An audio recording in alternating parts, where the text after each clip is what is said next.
As you can tell from the title, today I'm installing the MechMaxx SG24 stump grinder on my Kioti CX2510. But as you can see right here, I had some major issues moving it. The problem was a combination of things. My forks were spaced too far apart and I didn't have enough weight on the back. I do have a 640-pound counterweight, but for some reason I thought that my box blade would be sufficient since I've been lifting logs all week without any issues.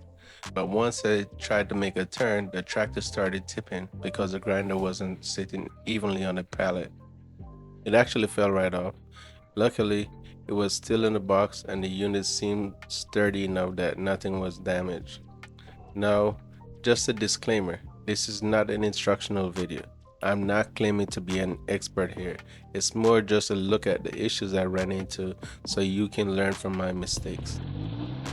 I also want to mention the ordering process. I paid, I think, $30 for the delivery coordination. I'm honestly not sure if it was worth it. I ordered it less than a week ago, which was surprisingly fast compared to the 3 to 11 weeks that some mentioned on the internet. But the coordination was basically just an email saying that it would arrive Friday between 2 and 6. In the end, there wasn't much coordination at all. The driver just showed up and called to say that he was outside. Luckily, I already had the tractor stage with the pallet forks on it. Since he had the tractor trailer, he asked me if I could meet him on the road. He then lowered it to the ground. I signed for it and I was back in the house within 5 minutes. So let's get into the install and see how far we can get without dropping it again.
So one issue I see is that the tractor is there and I need to attach right there. So when you're doing it, make sure you have ample room all around because you never know which direction you're gonna need to connect to.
Clearly, I'm still learning the ropes here.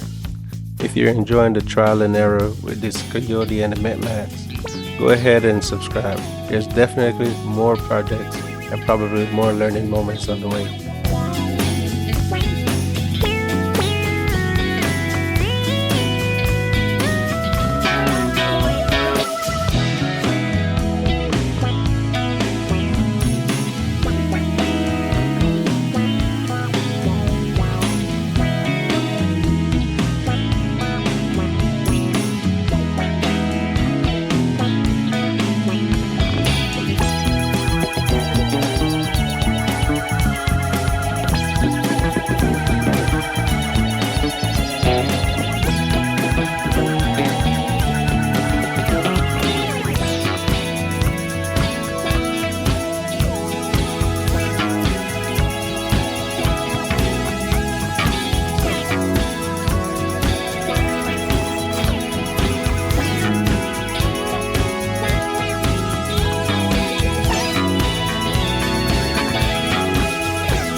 So of course I haven't went ahead and calibrated it to suit this tractor yet, but I just wanted to get it on first.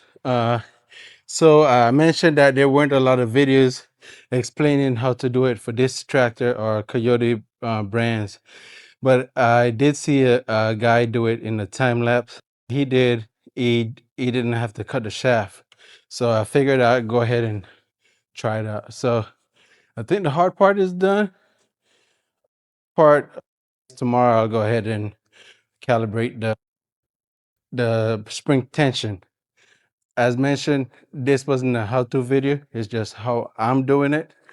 I didn't read the instructions. It's just kind of like a puzzle. So now that I've seen the equipment and I'm a little bit familiar with the different parts, reading the instructions should be a bit easier. So that's all this video was about, me putting it together, not a how-to. Now, before we go any further, earlier you saw me having some issues with the 3-point not releasing the box blade. So for some reason, there are times when I'm able to get it off easy, and at other times it's very difficult. And it's just a quick attach. I guess it attaches easily, but doesn't come off easily. So what I'm trying to get to is making sure that they all have the same setup. Here's my counterweight, and I use this a lot. And over here, I have a bush hog. So those are the three attachments that I have, but I don't want to have to keep adjusting the bracket for the top linkage.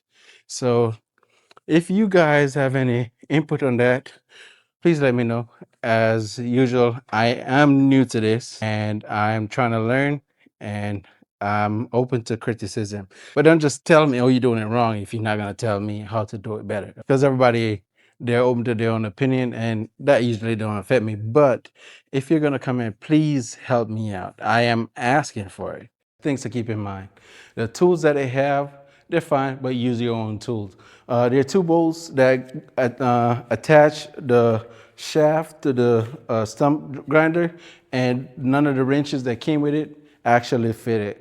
I think one of them was 7/8, and then the nut might have been 13/16, but it's 13/16 and 7/8. So just keep that in mind. And so the tools I should have used was an impact wrench, and make sure that I at least went over the instructions. So you learn from my mistakes. I appreciate you joining me, and thanks for watching. Make sure to hit the subscribe button. Thanks.